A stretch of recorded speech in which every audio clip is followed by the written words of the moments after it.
Students, आज हम लोग जेनेटिक्स के दूसरे पार्ट जो है मॉलिक्यूलर बेसिस ऑफ इनहेरिटेंस उस पर डिस्कशन करेंगे। और उसमें जैसे कहा गया DNA as a genetic material, मतलब कि डीएनए ही जेनेटिक मटेरियल है, आरएनए नहीं है। या यूजुअली डीएनए ही जेनेटिक मटेरियल का काम करता है, यानी कि जैसे जीन जो है वो जीन क्या है, शॉर्ट चेन ऑफ डीएनए है। और डीएनए क्या है, डबल हेलिक्स स्ट्रक्चर है।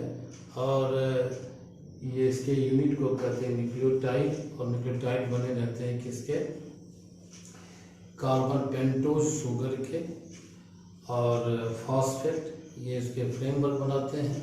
और फिर नाइट्रोजनस बेस होते हैं। तो हर एक सेल में न्यूक्लियस पाए जाते हैं, और न्यूक्लियस में क्या होते हैं, क्रोमोसोम।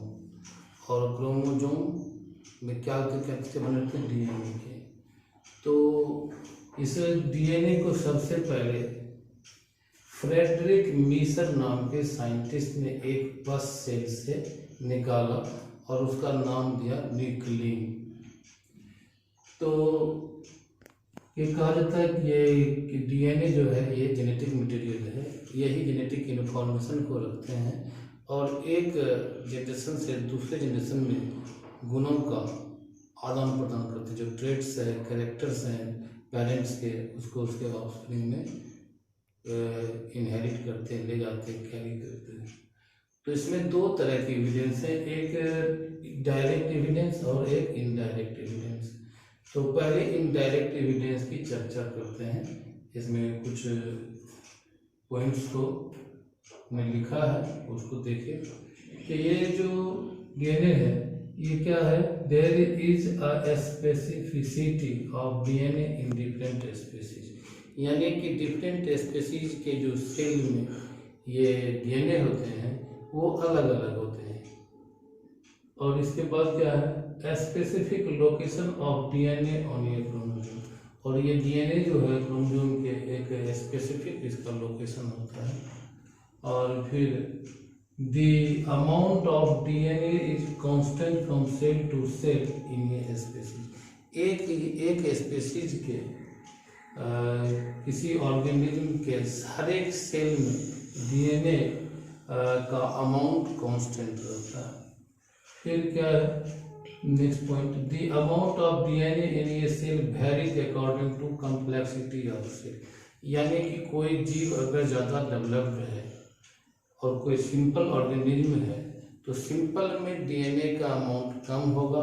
जैसे जैसे उस ऑर्गेनिज्म का कॉम्प्लेक्सिटी बढ़ेगा, उसके सेल में कॉम्प्लेक्सिटी बढ़ेगी, तो डीएनए का अमाउंट उसमें बढ़ेगा। यानी क्या हुआ कि greater is the amount of DNA, अगर ज़्यादा मात्रा में डीएनए है इसका मतलब क्या हुआ, the more highly evolved is the organism उतना ही डेवलप्ड होगा, इवॉल्व होगा, उतना ही विकसित होगा। फिर the DNA of closely related species have similar base composition, अगर कोई रिलेटेड क्या कहते हैं ऑर्गेनिज्म है तो उसमें डीएनए का जो में नाइट्रोजनस बेस का अरेंजमेंट है, कंपोजिशन है, वो सिमिलर होगा। फिर है change in linear structure of DNA causes mutation, अगर कोई क्रोमोसोम है उसमें लीनियर अरेंजमेंट में कोई फेरबदल होता है या कोई पार्ट डिलीट होता है या कोई ऐड होता है, यानी जिसे बताया डिलीशन, डुप्लीकेशन, इन्वर्सन और ट्रांसलोकेशन, तो ये जब चेंज होगा उस लीनियर अरेंजमेंट में तो उससे म्यूटेशन होगा। म्यूटेशन किसको कहते हैं, sudden change in the genetic composition of an organism, और उससे एक स्पीसीज बदल जाता है। तो ये इसके बाद है म्यूटाजेनिक सब्सटेंसेस, जैसे म्यूटाजेनिक होते हैं वे सब्सटेंस जो म्यूटेशन को कॉज करते हैं, यानी एक्स रेज है, अल्ट्रावायलेट रेज है, नाइट्रस एसिड है, ये सभी क्या करते हैं, इफेक्ट प्रभावित करते हैं डीएनए को। DNA replicates prior to the cell division, cell division के पहले ही इसकी मात्रा दूनी हो जाती है। और DNA is capable of replication, DNA में क्षमता है कि एक कॉपी जैसा वो है अपने जैसा ही दूसरी कॉपी तैयार कर लेगा, तो नया कॉपी जो बनेगा वो ओरिजिनल डीएनए से मिलता जुलता होगा। DNA copies are similar to the original DNA. तो ये सारे जो क्या हैं इनडायरेक्ट एविडेंस है, इसके आधार पे कोरिलेट करके हम कह सकते हैं कि डीएनए जो है जेनेटिक मटेरियल है। अब हम लोग देखेंगे इसका डायरेक्ट एविडेंस। अब हम लोग देखते हैं DNA as a genetic material का डायरेक्ट एविडेंस। तो इस एविडेंस को जो एक्सपेरिमेंट किया गया उसको ट्रांसडक्शन कहते हैं, और ये एक्सपेरिमेंट परफॉर्म किया गया एक साइंटिस्ट जो थे Hershey and Chase. This experiment was perform by Hershey and Chase. तो उसने क्या किया कि एक T2 बैक्टीरियोफेज लिया। अब T2 बैक्टीरियोफेज किसको कहते हैं? ऐसा वायरस जो बैक्टीरिया को इन्फेक्ट करता है उसको बैक्टीरियोफेज कहते हैं। तो ये उसका एक स्ट्रेन है T2, और इसके को क्या किया गया, ये इसके बाहर के जो ये केस हैं ये प्रोटीन के बने रहते हैं, और ये डीएनए में फास्फोरस भी रहते हैं। तो इसको इसमें इंट्रोड्यूस करा दिया गया S35, जो एक रेडियो एक्टिव सब्सटेंस है। ये जो सल्फर है ये इसमें एक प्रोटीन जो बने रहते हैं एमिनो एसिड के, उसमें सल्फर भी होते हैं, सल्फर कंटेनिंग एमिनो एसिड होते हैं। तो उसमें ये लेबल कर दिया गया, इसमें इंट्रोड्यूस कर दिया। कैसे?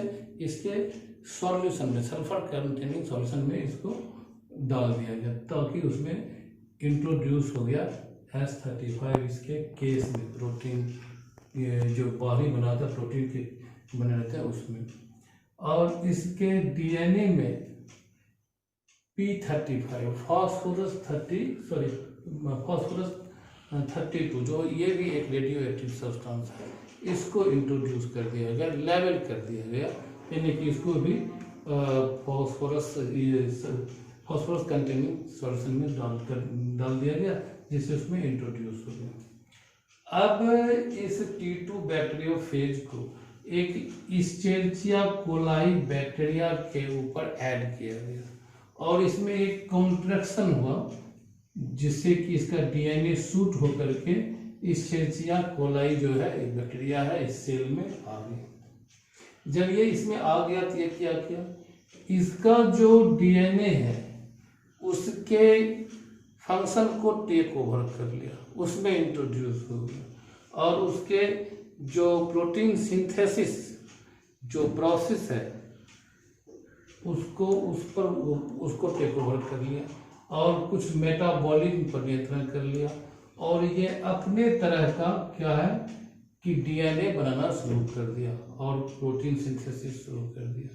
तो ढेर सारे यहाँ कॉपी बन गए, फेज का मल्टीप्लिकेशन हो गया, और यहाँ जब ये सेल इस स्ट्रक्चर को ब्रेक करता है तो इसमें जब ये जो बनते हैं ये वायरस, इसका चेक किया जाता है, तो इसका जो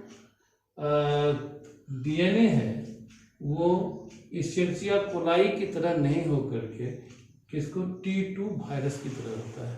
और जब इसको चेक करते हैं, जांच करते हैं, एनालाइज करते हैं, तो देखते हैं कि इसके डीएनए में, इसके डीएनए जो है इसमें P32 पाया गया, लेकिन ये जो प्रोटीन का इसका बना हुआ केस बना हुआ है, इसका जो मेम्ब्रेन बना हुआ है, उसमें मेम्ब्रेन